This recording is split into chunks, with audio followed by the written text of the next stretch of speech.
All right, I think we are good and we are live. We are live this week, everybody.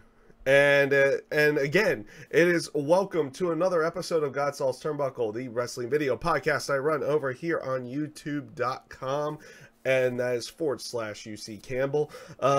And it is another week, obviously, in wrestling. Last week we missed out on doing a podcast based off of, well, me being me on that one. And honestly, I'm doing this one a little bit at a different time as well. Traditionally, I do these on Sundays, but due to work schedules and everything, it's rather late. It's kind of Sunday morning now. It's just after a little bit after midnight where I'm currently living at, where I'm at right now living. So it's one of those.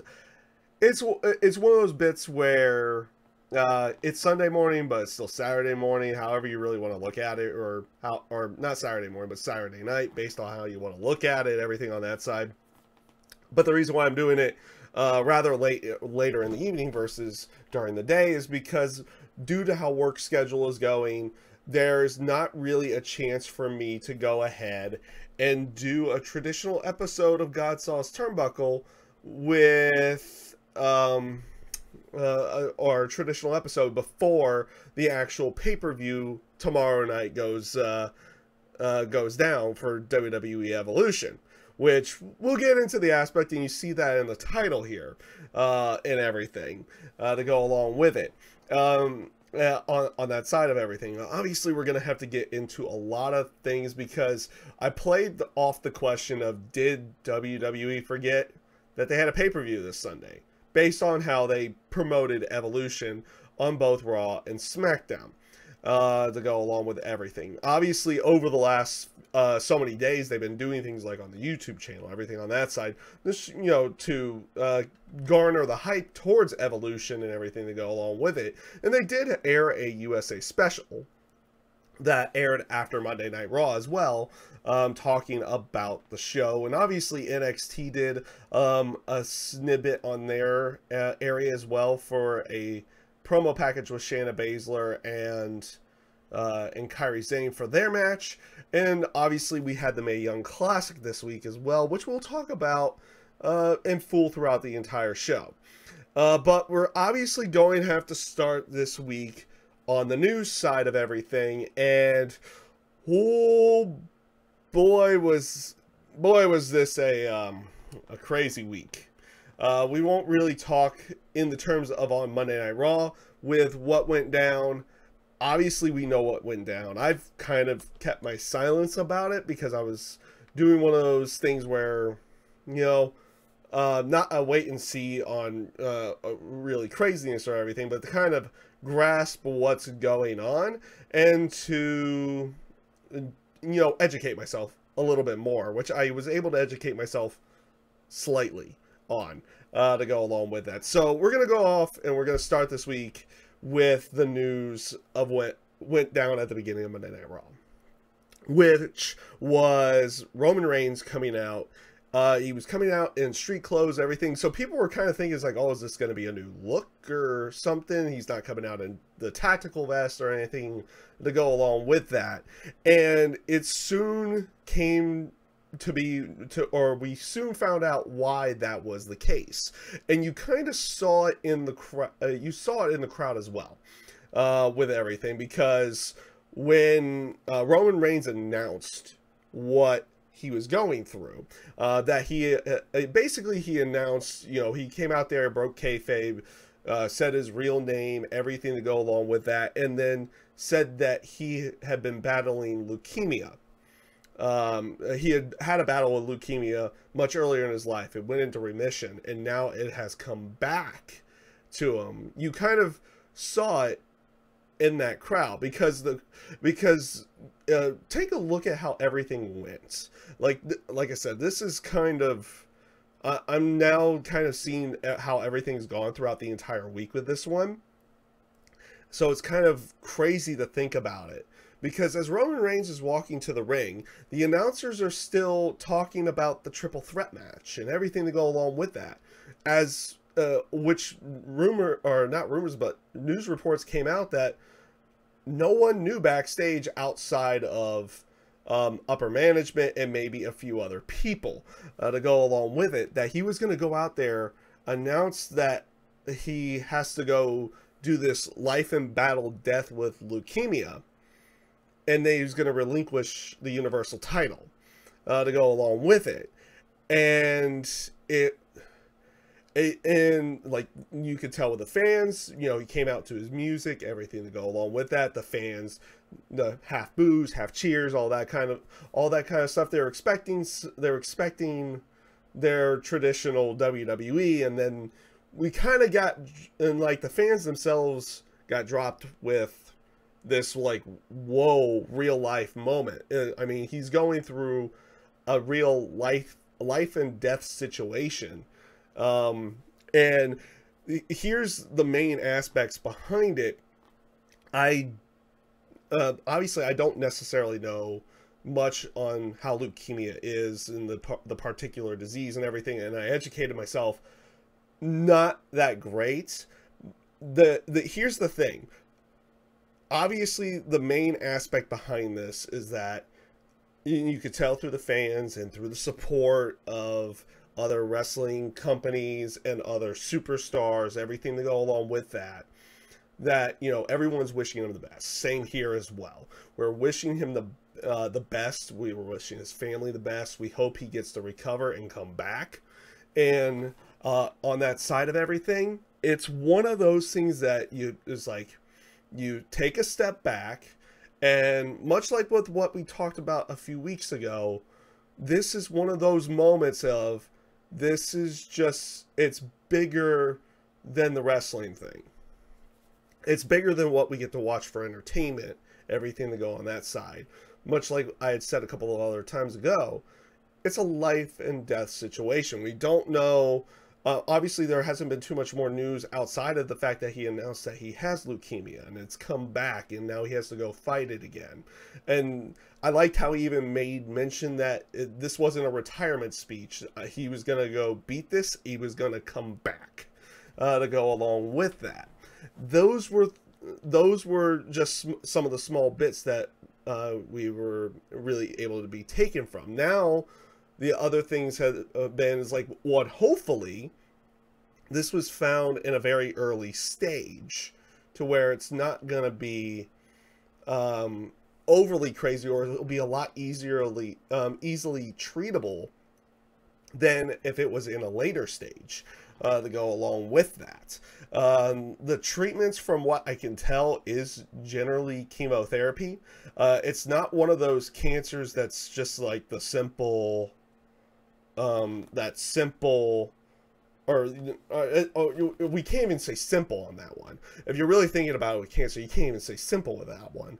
But it's not one of those things, because people, when they think of cancer, it's like they think of a tumor, and you think, cut it out. Well, this is cancer in the blood. It's not necessarily a tumor that's there in the body.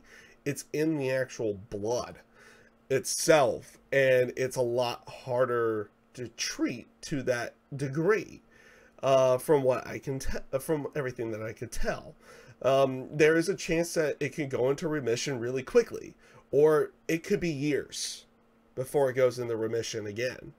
And it's, again, it brings up that whole aspect of, it's bigger than the entertainment that we're on there. So when watching it on Monday, it was just one of those bits, like when I got to when I did watch it, I was just like, it's like, okay, he's cutting kind of Roman Reigns promo, and then you could just tell that it started to get more real, and then all of a sudden that happened. That goes down to go along with it. It was surreal. It was crazy to go along with it. And again, you throw it into perspective of how much bigger this is. And it was one of those things, even with watching with the fans, even people that were probably booing him at the beginning were erupting in thank you Roman chants because they obviously recognized that it's like, okay, this is a lot bigger than what they were typically coming to watch. It was beyond the entertainment factor at that time.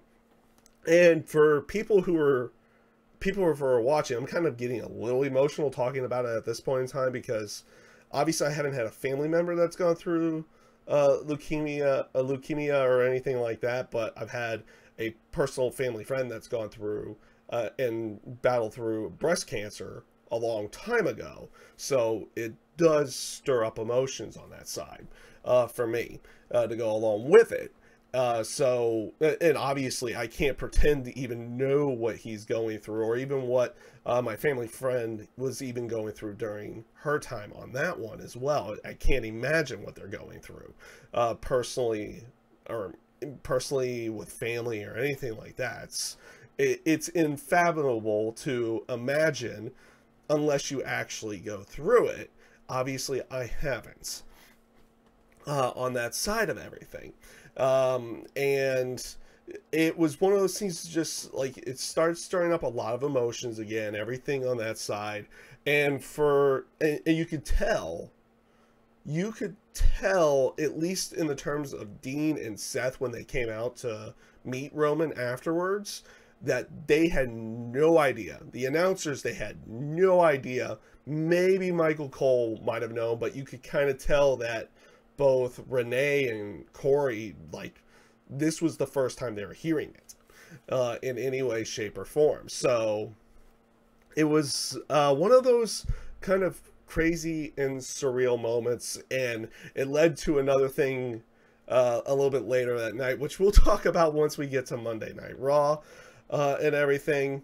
But I'll say it again: get well soon, Roman. We want to see you back. I know there's a bunch of people who might not have liked your character, but obviously they do not dislike you as a human being on that side of everything. We wish you well, and we want to see you come back on that side. So again, well wishes out to you, Roman, and your family. Beat this, come back. We want to see you back into a WWE ring, obviously, but your health is important first. And yeah, again, it's getting to me again. It's getting to me again on that one. But Roman, we would like to see you come back. Definitely would love to see you come back in there. And I'll keep repeating myself on this one. Just get well soon. Take care of your family. Take care of your health. And then come back. Beat this.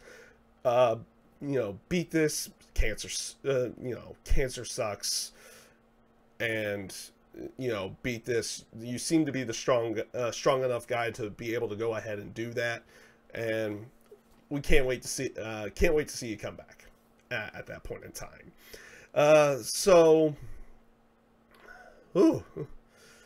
Okay, so now we've got to get into other news, because obviously in the terms of crazy news throughout the week, this one on Monday was crazy, but then of course they did make an announcement on Wednesday.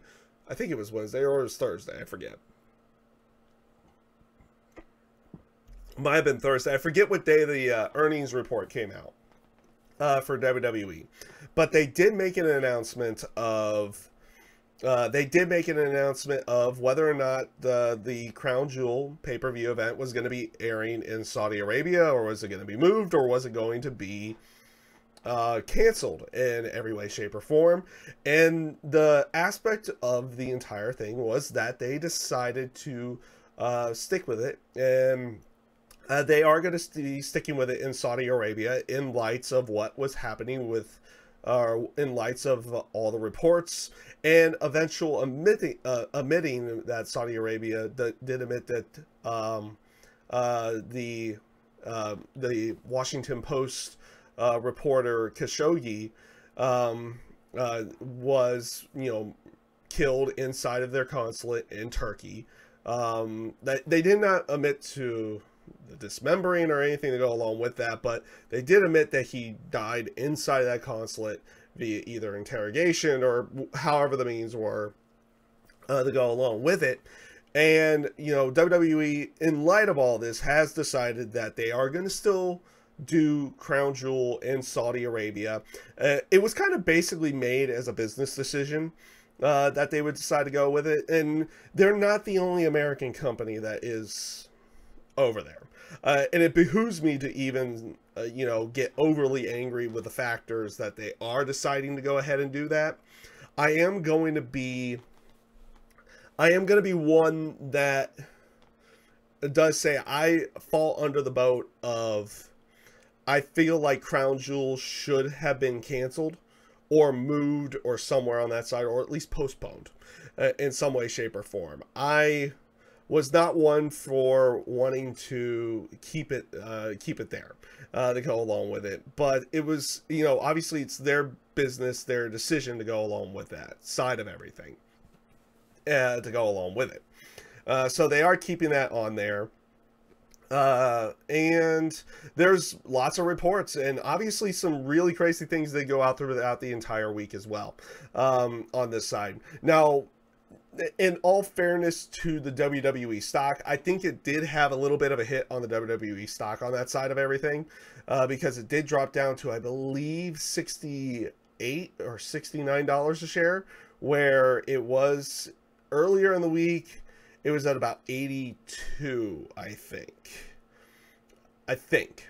But in all fairness to that side of everything, the WWE stock, but not just WWE stock, but the stock market in general, had a pretty big hit throughout the entire week to go along with it.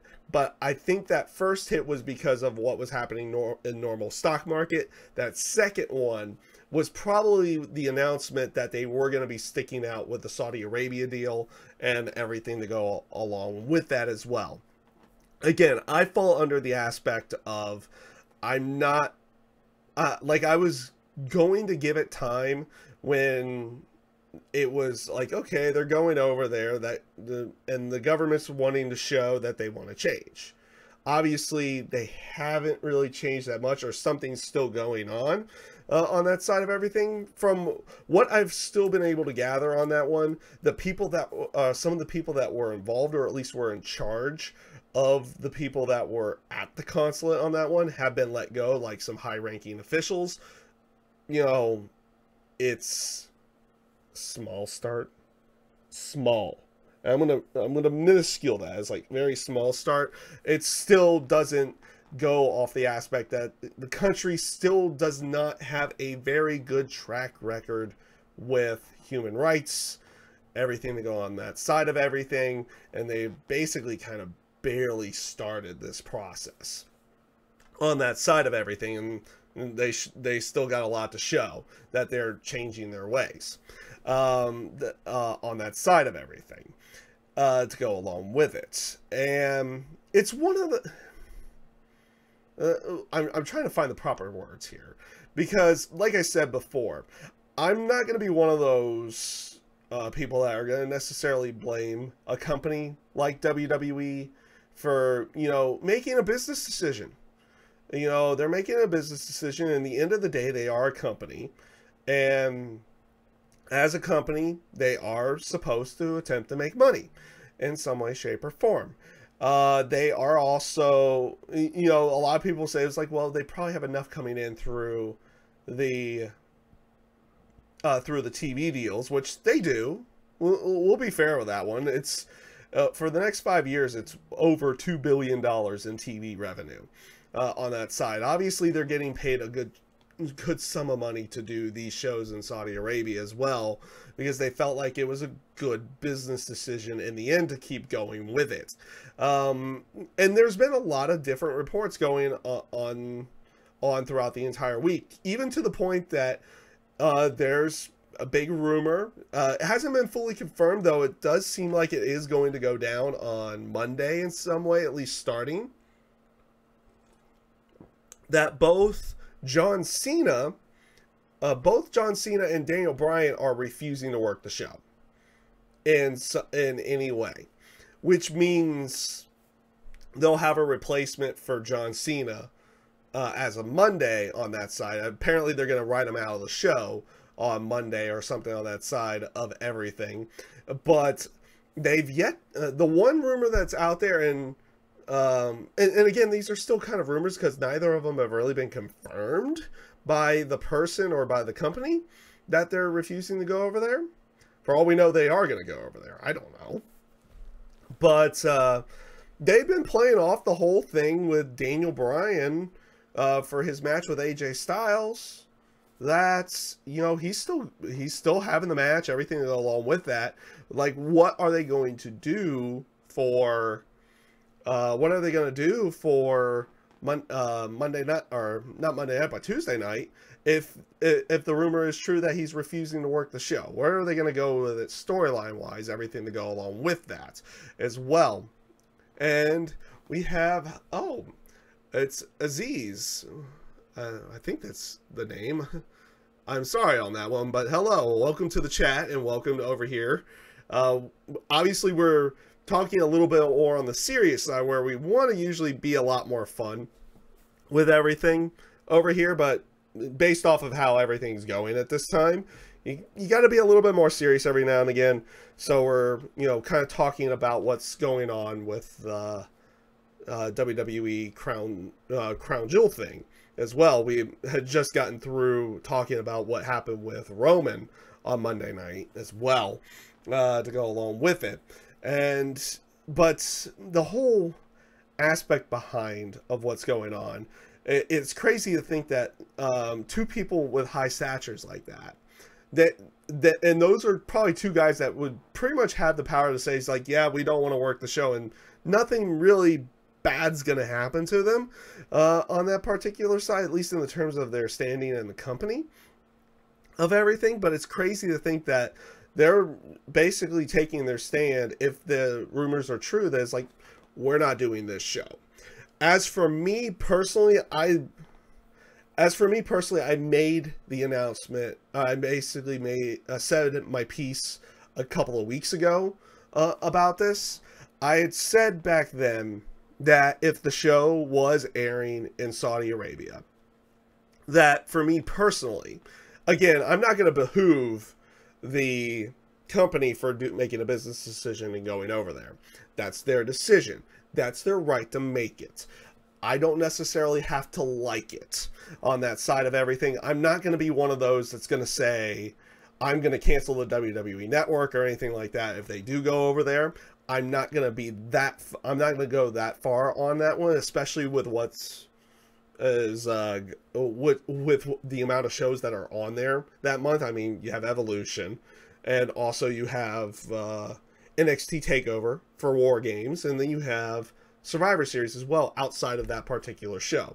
So I wasn't going to just cancel WWE Network over that side of everything. But on the side of, you know, covering it in the terms of a podcast or anything like that, I don't feel comfortable doing so. It's fallen under this particular show, and maybe I'll go off and say it even now, future shows possibly as well, and I'll reevaluate how I feel for each one that does come forward as well. But as a podcast, I will not cover Crown Jewel in any way. Even to the point that I may not even really talk about much of it from Monday Night Raw or from SmackDown, everything to go along with that, which is going to kind of change how the show goes on that side of everything, especially for next week being the go-home shows. Evolution, we are covering. We will cover Evolution because Evolution is something that I've been looking forward to. So we will be covering that particular show, but for the time being, when it comes to the Saudi Arabia shows, and I'll reconfigure and rethink everything overwards, but at least for Crown Jewel, maybe for a few of the other shows as well, I won't be covering them. Not on the terms of the podcast. Matter of fact, as much as I want to watch Daniel Bryan versus AJ Styles in a match, if it's even going to happen, if it still does happen, yeah, I would love to watch that match, but I'm not going to. This particular show has fallen under that boat of, based off of the, world events, everything to go along with that, how I kind of feel at the moment with everything. It's fallen under that I'm not watching it. I'm never going to watch it, and I don't feel comfortable watching it on that side of everything. But that's how I personally feel on that side, and how we will be, going forward with everything as well. So, so in the terms of that side of everything, it's going to be an interesting week to see what they decide, where they go with everything, because of the aspect of that rumor of Cena and Bryan not wanting to work the show, or refusing to go along with it. What they'll particularly do with the show as well. I've heard a little bit of news on there, and for the fan, for WWE fans that live in that country, they're hopefully going to get a pretty good show on that side. It won't be something that I cover or watch, but hopefully they get to enjoy it and they get to have fun. It's kind of weird with the whole aspect of the government bringing them over, everything to go along with that. It's a little bit weird on that side of everything, but I heard the show did sell out. They finally did sell tickets, and apparently it sold out rather quickly on that side. So, obviously they do have their fans over there as well, and it also falls under that aspect. It's like, you got to think about that. It's like, because we're talking about their government on this one. We're not talking about the people that live there. We're not talking about the people that live there, because it's one thing for what their government had done with this particular reporter and everything to go along with it. It's another thing for the people that are that are there, and they're living there, and they're going about their everyday lives, everything to go along with that. And it's also one of those other crazy things to have to think about as well. It's like when we can't really go ahead and just lump the entire country, all the people in there as well. It's something that their government did that makes everybody feel very uncomfortable. It's not anything particular that the people that aren't associated with their government or anything like that as well. We can't lump everyone as one on that side of everything. It was something their government had done. But for the time being, like I said, I definitely won't be covering Crown Jewel. I will not be watching Crown Jewel. And it'll be interesting to see what they decide to go about with that, especially with everything that happened with Roman this week. He relinquished the title. Now they're announcing that there's Brock Lesnar versus Braun Strowman for the vacant title. That's going to happen at that pay-per-view. Lots of crazy things to go about it. But the event itself, and probably honestly a good chunk of Monday Night Raw as well, I won't be talking about, because it has something to do with that particular show to go along with it. So, like I said, some crazy stuff in the terms of news and everything throughout the week. So let's get into the fun aspects of the show. And by fun aspects, I mean we're going to go ahead and start talking about Monday Night Raw for October 22nd, 2018. I thought this, outside of the seriousness of what happened for the from Roman Reigns and everything on that side, I thought this was actually a pretty good show to go along with it. Obviously, they kicked off the show with Roman Reigns making his announcement that he has leukemia, that he was going to relinquish the title. We kind of talked about that at the beginning of everything. to go along with it. So we won't go any further into that one. We will talk a little bit more throughout the entire night, but we'll only really kind of go through a real rundown of what's going on to go along with that, and maybe talk a little bit more about Evolution to go along with it as well, and how I feel about how they've kind of booked it to go along with it. So match-wise, you had Finn, and they had the unenviable task to go out there after Roman just made his announcement as well. So it was Finn Balor going up against Bobby Lashley. Finn Balor won in what I thought was a good match.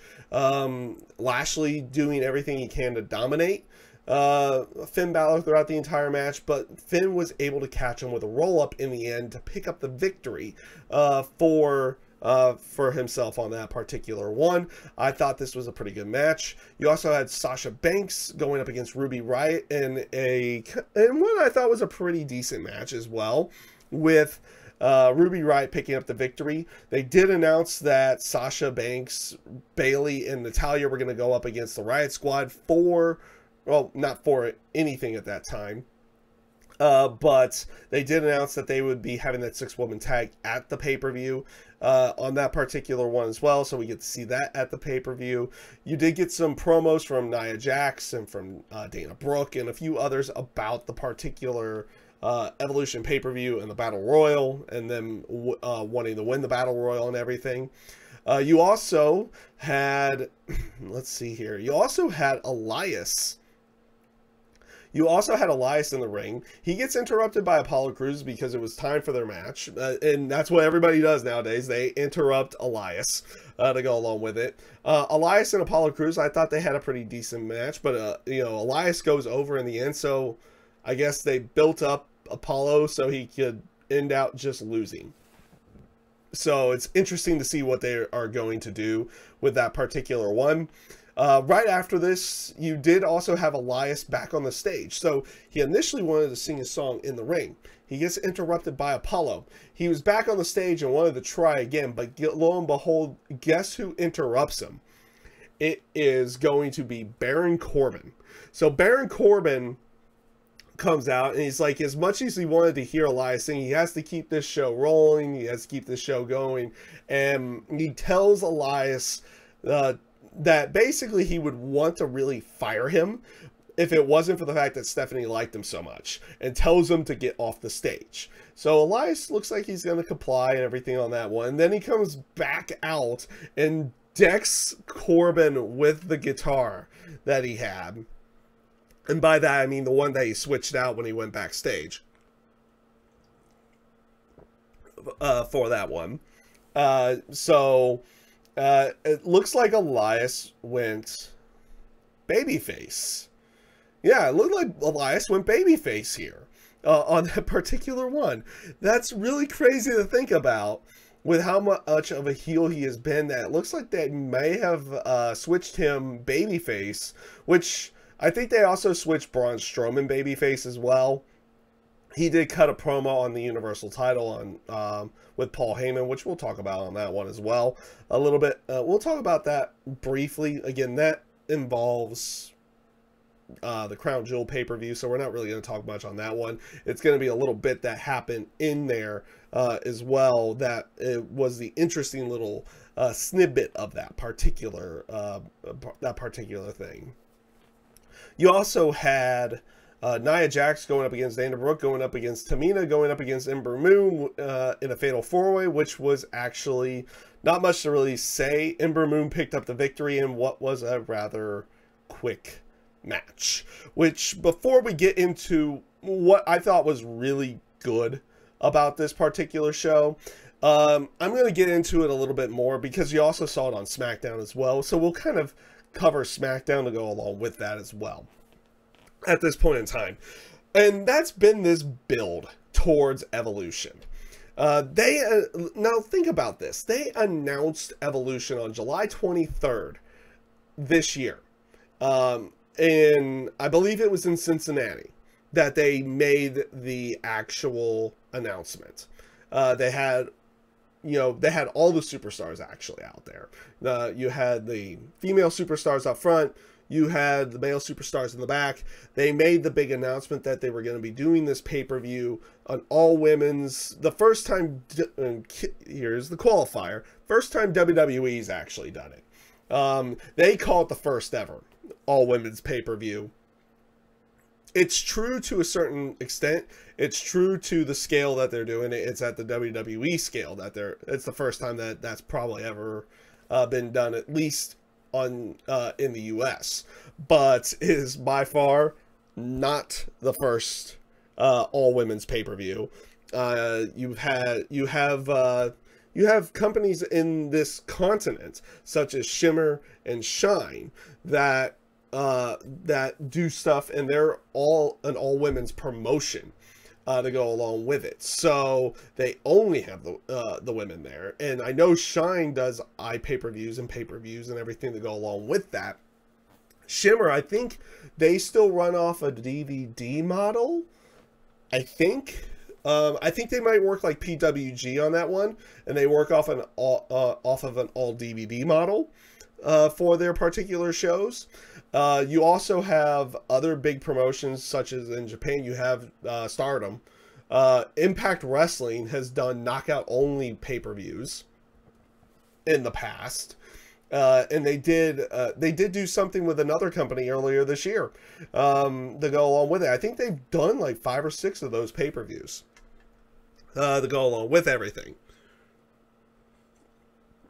But to think about how much they were hyping it up right off the bat, and obviously it would taper off for a little bit, and then you thought it would get a revamp going into the actual pay-per-view, but how much they hyped it up right at the beginning, that, you know, the initial taper off, because you don't want to run it down everybody's throats for 3 months to go along with it.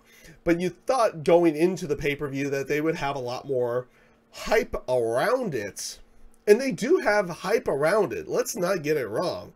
There's at least 3 matches that I'm looking heavily forward to seeing on the show. But if you watch it on the show itself, they did not put a lot of focus into it this week. You would have figured, you know, your go-home shows for a particular pay-per-view, you know, your main thing you want to get across should be the main event of the night. Did they main event the night? No, not on either show. Matter of fact, the only real segments that we got on SmackDown this week was the Charlotte going over to the Charlotte Becky Lynch incident in the Performance Center, where Charlotte was doing a symposium, or she was doing a talk with the particular the NXT superstars, which was kind of fun to watch what they were doing there, because you did get like when they did the Q&A portion afterwards, Lacey Lane's like question just came off as very robotic. But I love the whole aspect of when Charlotte was talking, you also got these little snippets, like you saw Rhea Ripley and you saw Shayna Baszler, and they're kind of just like they're just there because they were asked to be there type thing. It was like they didn't want to actually be there to go along with it. But you did have one question there. I actually thought it was like, that feels like it's a legitimate question with what they wanted to go with. Is like, what's the biggest difference between NXT and the main roster? And then they gave an actual decent answer to go along with it. And then, of course, Becky came in, they brawled. And then Charlotte did a promo afterwards. So you didn't get much out of that. And then on SmackDown, you were going to have Asuka going up against, or not going up against, but Asuka teaming up with Naomi, and they were going to go up against Mandy Rose and Sonya Deville, which just turned into a scrum. Not much of anything, which was basically with everyone who was in the Battle Royal. There was not much promoted behind it to go along with it. And on Raw, I mean, you had the little snippet with Sasha Banks, and you had Ruby Riott in a match to have, give a little bit more to the 6th woman. And then you had a quick match with everyone who was in the Battle Royal, or with 4 of the people who were in the Battle Royal from Monday Night Raw side, which was just extremely quick and done, and get it done and over with. Now, granted, the stuff with Nikki and Ronda I thought was actually pretty good as well, with everything, and their contract signing I thought was actually pretty good on that side of it. So there was at least something good out of there. But again, you would have figured going into this particular show that they were going to want the 2 main focal points for going into a go-home to a pay-per-view. You would figure they would have had them main eventing the show, but they were not in any way, shape, or form doing that. And this whole build as a whole for it has been kind of lacking. Now, here's one decent thing about it. And I did do my predictions earlier in the show, or not earlier in the show, but earlier this week. And they did go up on the channel earlier this week, which, guess what?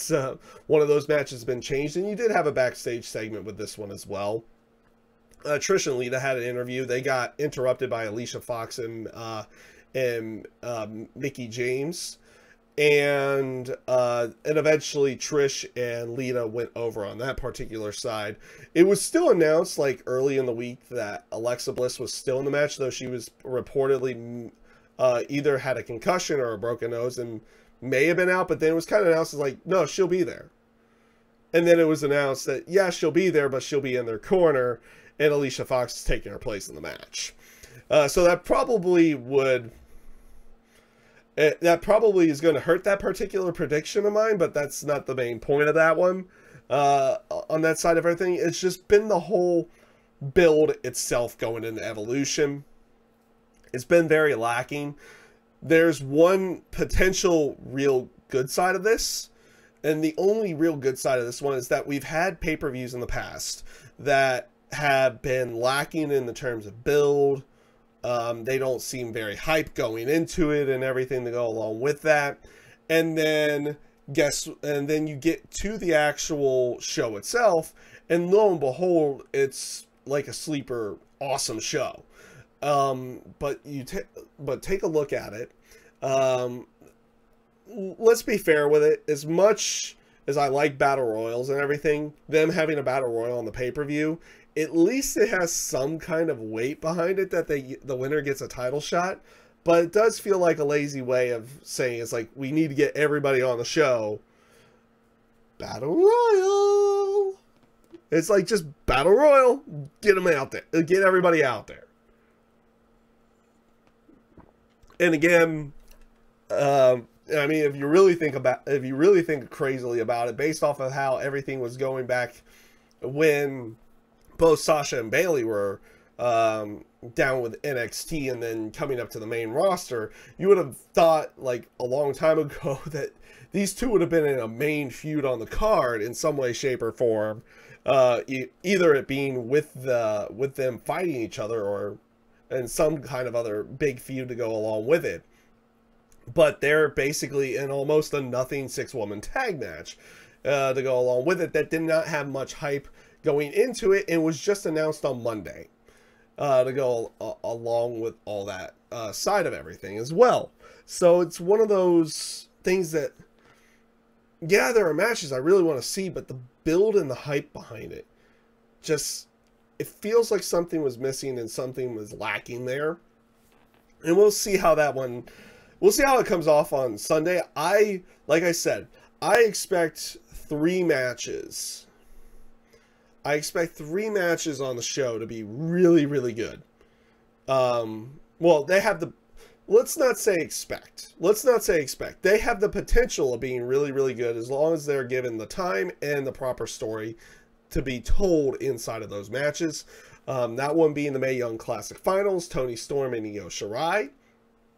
Kairi Sane and Shayna Baszler I would expect to be really good as well, based off of their TakeOver Brooklyn match.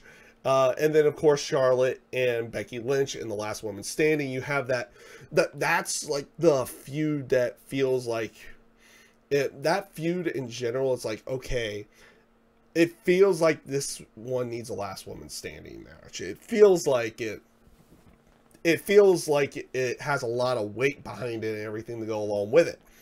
Even though they didn't do much with it on Tuesday, there's a lot of story there and a lot of weight behind it. And honestly, I feel like Nikki Bella and Ronda Rousey could have a pretty decent match as well on that side of everything. I do think so. Ronda's done really well in the ring. Her promos during this have been really good. I liked what they did on the contract signing, honestly. You know, Ronda and Nikki came out, or like Nikki came out, then Ronda came out. Nikki got out of the ring and was like, no, we're not going to get inside that ring with you there because you're here for a fight. We're not here for a fight. That's what we do Sunday. And it's like, we're going to wait for Sunday on that one. And I liked how Ronda's response was like, okay. It's like, okay, gets on the microphone. It's like, okay, I get how pay-per-views work. You know, you come in here, we sign the contract, we say some words, and then we beat each other up on Sunday. To go along with it. It's like, okay, I totally get it. So it's like, I promise you, I won't hurt you. And then Nikki finally gets her comebacks in, saying, you know, her mother would be embarrassed of her. She's going to lose to Nikki on Sunday and everything. And then eventually slaps Ronda. So she kind of got her verbal comeback from the week before, where Ronda basically destroyed Nikki Bella verbally on that side of everything. And then afterwards she slaps Ronda. Ronda's like, looked like she was gonna have the mean face, but then just smiles and is like, on Sunday I'm going to end you. It's like that smile to serious again, and what she does really, really well. I thought they did really good on that. So I feel like there's definitely there's potential. There's good potential in this particular show based off of the matches that they do have. And I'm looking forward to seeing some of these matches on Sunday. In the terms of doing a live reaction on this channel, I don't know if we're going to be able to do that. That's going to be based on how the work schedule works out. But more than likely, I will be going live on this channel with a review after the show. In some way, shape, or form to review it. And we may get live reactions on the channel as well. So we'll see how everything plays out in the end. So let's get into the last little portion of Raw. Before we get ourselves in the Mixed Match Challenge, NXT, everything on that side, there's not much to really talk about on SmackDown that doesn't involve the Crown Jewel pay-per-view. So I'm not going to really talk much about SmackDown this week. To go along with it, we did at least touch the points on Evolution on that side. But let's get into the main aspect of Monday Night Raw. You had, you did eventually have this backstage segment with Drew McIntyre and Dolph Ziggler, where they were talking about their match later in the night. They were going to have a tag team title match with Dean and Seth, and everything to go along with that. And you could tell throughout the entire night they were playing with the emotion just a little bit with everything, and you'll see with everything afterwards as well. And I thought this was absolutely fantastically done to go along with it. But Drew makes mentions that, you know what, no, we don't have to worry about the Braun Strowman thing. Because I recognize once he was starting to go after you, it was like it was that he was going to be coming after me next. And it was kind of a survival thing to just hit him with another Claymore to go along with it. And that, you know what, I'm not going to sit back and wait for him.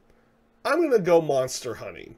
Which he eventually, when Braun was cutting his promo later, after he was done cutting his promo, which kind of turned him babyface again to go along with it, Drew McIntyre just starts sprinting down the rampway and nails him with a Claymore kick. That was absolutely brutal looking. I thought it was really good. They did cut a promo a little bit later saying that, you know, it's like, no, not afraid of repercussions, anything like that. I'm not afraid of monsters. That, you know, kind of setting up something for Drew and Braun for down the line, somewhere here very soon.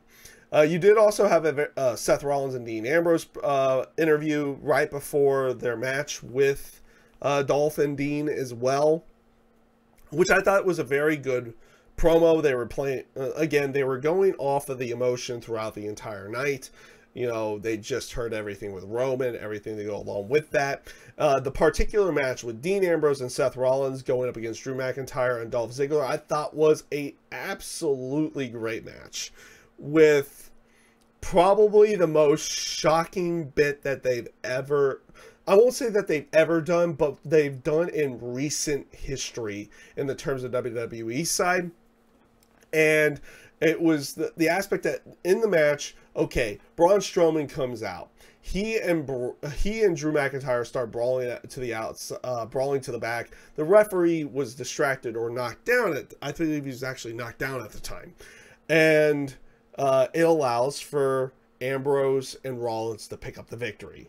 They're, you know, you're going off the whole thing. It's like, oh, they're going off the air with a nice feel-good moment. We had like this roller coaster of emotions throughout the night, and then bam, as I hit my microphone. But it was like bam. Dean Ambrose hits Seth Rollins with dirty deeds and brutally attacks and beats down Seth Rollins. And throughout the entire time, you get one aspect of, you hear Seth say, why? And you hear Dean say, you know why? And then eventually you hear Seth just go like, I understand. It'll be okay. But Dean just continually, like, Dean even played it off properly, as well as, like, he seemed conflicted after he did the dirty deeds, and it's like, no, we're going full out, and just boom, just kept going and kept going. And you could tell you could tell the emotion was played off properly in this one, because the heel turn was not one of those, it's like, oh, Dean did something and now he's heel, but the crowd is going to be way behind him. No, the crowd's not going to be behind him on this one, based off of probably a timing, which I'm not going to lie to you, I'm going to probably be on the same boat with about everybody else. This was the perfect timing to go ahead and do this. You had this emotional moment earlier in the night, and then at the end, you have Dean, it's like making you think it's like you're gonna have this feel good, nice moment to end the show, and then he just lowers the boom on Seth Rollins and beats him down. And the way that they played it off was absolutely perfect. It was absolutely perfect. It was, because it was perfect based off of the emotion that they got from the crowd on that side of everything. Obviously, if you really think about it in the terms of how everything was going, you would imagine those guys would probably be okay with it, with you know, the announcement and everything earlier, that all three of them were like, yeah, we should totally do this tonight. This should be done tonight versus later, because the way they've been teasing the heel turn, you've seen it coming. And they even kind of make, like, even the crowd and even a commentary to a certain degree, it's like made it feel like you could see it coming that Ambrose was going to do something, but to do it on that night was what was the most shocking thing. And that was the thing that they needed to do to make Dean Ambrose truthfully a heel, was to make his turn shocking. Like really? And again, I thought this was great. I thought this was absolute perfect timing to go ahead and do it. And honestly, they did it, and they did it masterfully.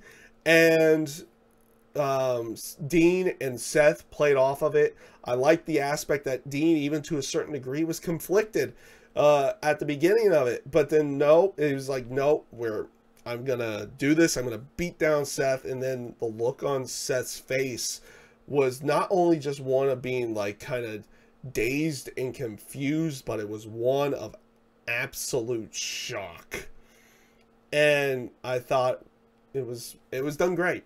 I absolutely, it was like, yeah, this was the right time to go off of it. So that was Monday Night Raw, which I thought was actually pretty good. SmackDown I thought was it's kind of big. We talked about it a little bit, but there's not much more that we can really talk about it without going into more talk on the Crown Jewel pay-per-view. So we're not going to really go into too much of what happened on SmackDown. Like I said, we covered the Evolution portion. So this leads us into Mixed Match Challenge, which I thought was okay as well. I thought this was pretty good. It was a pretty decent show. The thing I like about Mixed Match Challenge is that they feel looser. Like the superstars feel looser in these particular ones. You had Natalya and Bobby Roode going up against Finn Balor and Bayley. And I thought that was a pretty decent match. I liked how each group was kind of trying to one-up each other all the time through there. You had the little bit with Bobby Roode getting on Finn Balor's jacket, and then you had Finn Balor with the robe to go along with it. I liked how Bobby Roode had issues getting out of the jacket as well. And of course, the way that they were playing off of Natalya and Bayley to go along with it was like each of them were just like trying to do subtle one-ups, nothing too crazy. Like I said, everything felt looser and everything to go along with that. Even to the point that they had Bayley do like a bit where she did like a running crossbody off of both Bobby Roode and Finn Balor, and that was kind of fun to see what they were going with there and everything to go along with it. Eventually, Bayley and Finn pick up the victory when Bobby Roode tried to do a coup de grace to Finn Balor. He misses, gets the John Woo style drop kick into the corner, and then gets hit with the coup de grace, and Finn Balor and Bayley pick up the victory. Thought it was a pretty decent match. Up next, you had The Miz and Asuka going up against Jimmy Uso and Naomi, and again, this was another fun match. You had a little bit where, you know, they played off of Asuka and Naomi being friends, and they did a little bit, and then they did a little hug bit in there, and then of course Miz gets angry with it as well on that side of everything. The ending of the match saw Miz pull Asuka into the way when Naomi was doing a crossbody to the outside, which allowed him to pick up the victory over Jimmy Uso, hitting the skull-crushing finale. Asuka and Miz argue a little bit, which is something that never really happened before, so that's a little bit of a small little story there. I thought we had some decent stuff from Mixed Match Challenge. It's a simple, easy half-an-hour watch. We'll leave it at that, and you can just tell the superstars themselves, the wrestlers, are having a little bit more fun with it. The vibes feel a little bit more loose. They're having a little bit more fun with the particular matches and everything. They're playing a little bit more creatively in the matches as well. I thought it was pretty good. So let's roll into NXT for October the 24th, 2017. This one started off with Regal outside talking with security, saying that, you know, once Aleister Black's here, he needs to see me before he comes in, which plays off on everything a little bit later. The Undisputed Era, they come out. Cole lays claim to wanting another title shot on Ricochet. Basically also saying it's like, we are the NXT. We run NXT. And, you know, claims that Ricochet has his property, everything on that side, wants another match. He gets interrupted by EC3, which, of course, EC3 is like, no, man, you don't deserve another title shot. Yeah, you didn't get pinned, but you didn't win. And Cole eventually challenges him to a match, which does eventually get started, which I thought was a pretty good match between EC3 and Adam Cole, with what I thought was very shocking, with Adam Cole actually losing to EC3 via roll-up. And then, of course, the Undisputed Era destroy EC3 afterwards. And you have this little bit with Bobby Fish as well as being kind of like a guy who likes to use the chair. He is what's the best way of going it, because they said it with La Parka. He is the chairman of the Undisputed Era, and by chairman, he's the dude who's going to be using the chair all the time. He waylays a good chair shot into EC3's knee after the match. I like the shocked look on Adam Cole's face when he lost by roll up as well. He does very well with those particular faces and everything to go along with it. I thought it was a pretty good match. On that side of everything, you did have Mia Yim, a Mia Yim promo about her being ready for NXT, what she was going to bring to NXT, and then right after this, you had Nikki Cross outside around the security people. So they some more time lapse in there, and Nikki Cross goes up to the security people, and she's just like, "I know." She just keeps doing the whole "I know, he's coming." Probably referring to Aleister Black on that side of everything. So this brings us to the next match, which was Aaliyah going up against Mia Yim, and I thought this was a pretty good match. This was a pretty good match, and it's interesting that they might not be pushing Aaliyah at all. Like, she seems like she's pretty good in the ring, and maybe even has a decent character behind her, though we don't really know. They don't really do much with her outside of her being kind of more of an enhancement talent, really, at this point in time, on that side of everything. Me personally, really glad to see Mia Yim in NXT at this point in time as well. I've watched some of her independence. Side of everything, and she was really, really good. She also spent time in Impact Wrestling as Jade, where she did some good work over there as well. I thought they did a pretty good match on this side, with Mia Yim picking up the victory over Aaliyah with Soul Food, or the Eat the Feet, on that one. I thought it was a pretty good match, and it'll be interesting to see what they decide to do with Mia Yim going forward on that side of everything.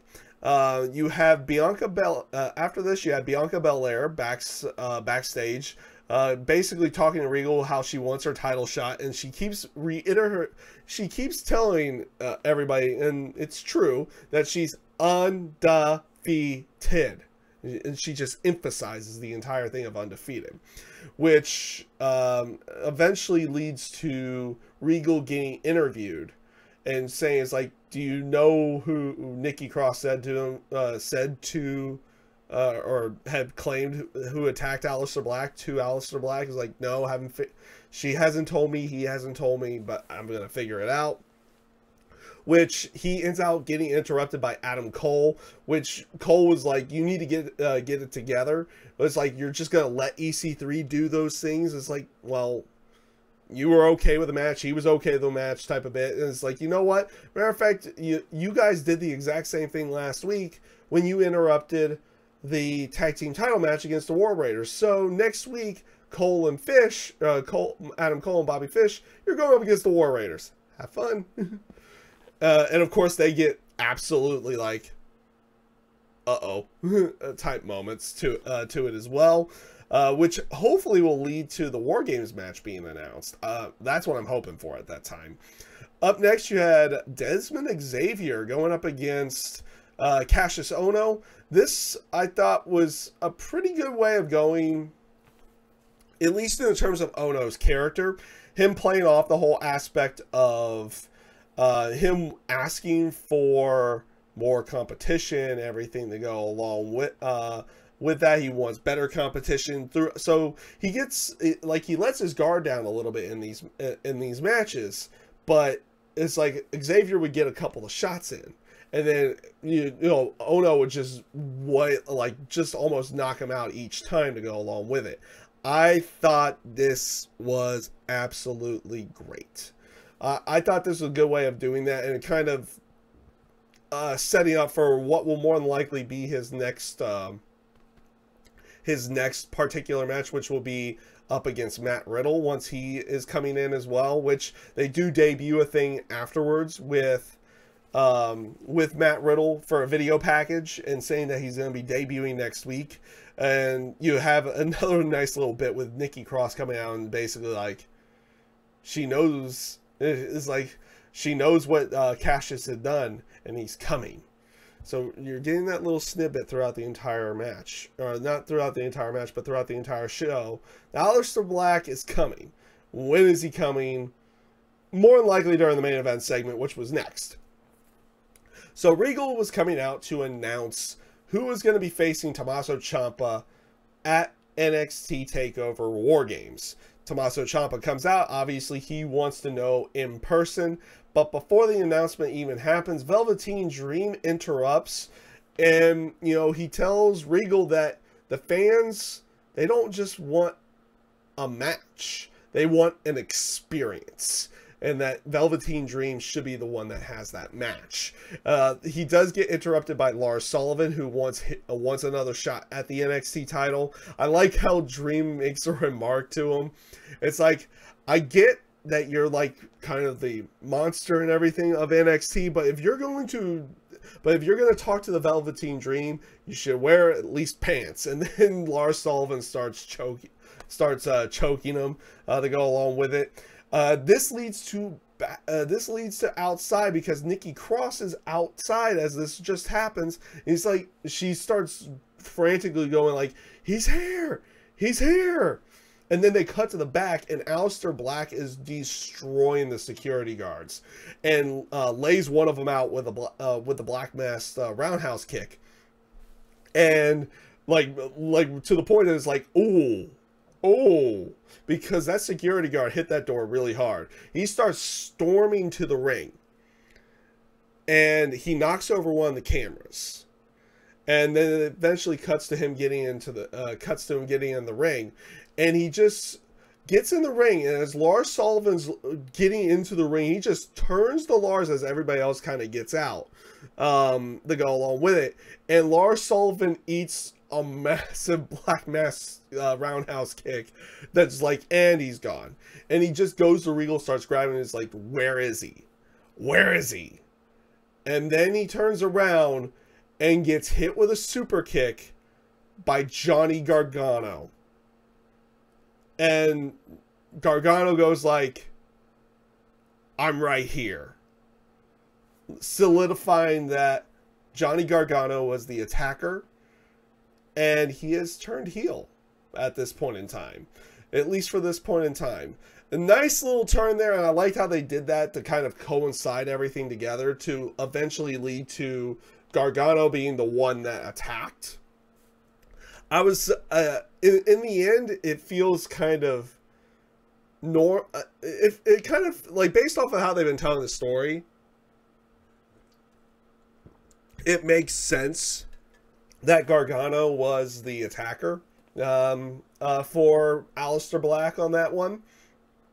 And I was kind of hoping they might have gone a different direction with it, but this will work out in the end as well, I think. I thought this segment was really well done, and we'll see how they do everything on this particular one and how they kind of play off of everything as well, because it'll be interesting to see if they try to do some kind of redemption story for Johnny Gargano. With everything as well. So it'll be interesting to see how they do that. So let's bring this into the final episode, because the finals are going to be tomorrow or later today, however you want to look at it, for the Mae Young Classic. Now, I've already made my predictions for the finals of the Mae Young Classic. These were the final two semifinal matches that were there. You had it starting off with Toni Storm going up against Meiko Satomura. This was absolutely fantastic. Like, the Mae Young Classic in general has been absolutely great this entire time.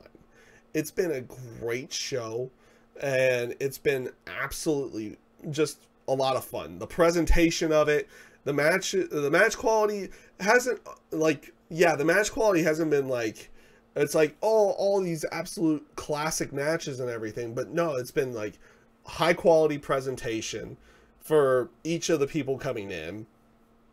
High quality presentation for each match about to happen as well. I thought all of it was really well done, well produced, good, very good presentation. And then the matches themselves were like, yeah, these are good matches. I'm really enjoying these.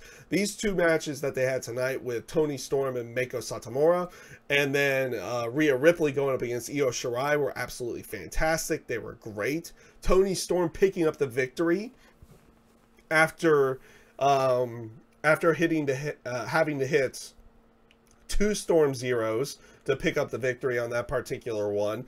A great show of respect as well from Meiko and Toni afterwards. You know, to the point, you know, Triple H congratulating Meiko being there and everything to go along with that, and showing great respect to her legend as well, for, you know, everything she had done in the terms of Japanese wrestling and everything to go along with that. I thought this was really good. This was really good. And then the match with Rhea Ripley and Io Shirai was also really, really good as well. Io Shirai picking up the victory on that particular one. And again, just these last 2 matches were really good. And this is why I kind of think that Toni Storm and Io Shirai could have a match of the night potential for tomorrow night. On that side of everything is based off of these matches, but also their matches of what they had been working, what they had gotten done in the other ones as well. And I thought these particular 2 matches were absolutely fantastic. If you have an hour, I would highly recommend going to watch these 2 matches. They did some really good stuff. They did some really good stuff in these particular matches. And that's basically it for this week. Yeah, that is. We did talk about a good chunk of things. We went a little bit longer than I was kind of expecting. I thought it might be cut short a little bit, but we kind of ran long on a couple of the other talks as well to go along with it. Like I said before, it is up in the air whether or not I'm going to be doing live reactions to the particular Evolution, but more than likely we will be doing a review right after Evolution at this point in time, and we'll probably go live on the here on the YouTube channel for the for that review as well. If we don't do the live reactions, that will definitely happen. If we do live reactions, then obviously we'll have live reactions over here as well on that particular side of everything. Also, be on the lookout, because I think I should be able to start uploading them here soon as well. But I'll also have the simulation matches for Evolution as well coming up here onto the channel. I'm hoping to have them up there tomorrow morning. On that side, obviously, I'm hoping to have them up there before the pay-per-view airs on that side of everything. So look out for those coming up on the channel as well.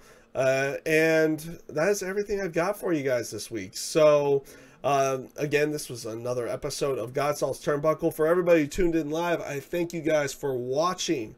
And for everybody tuning in a little bit later as well, again, I thank you guys for watching as well. I hope you enjoyed everything. Peace out. Take care, and have a great rest of your day.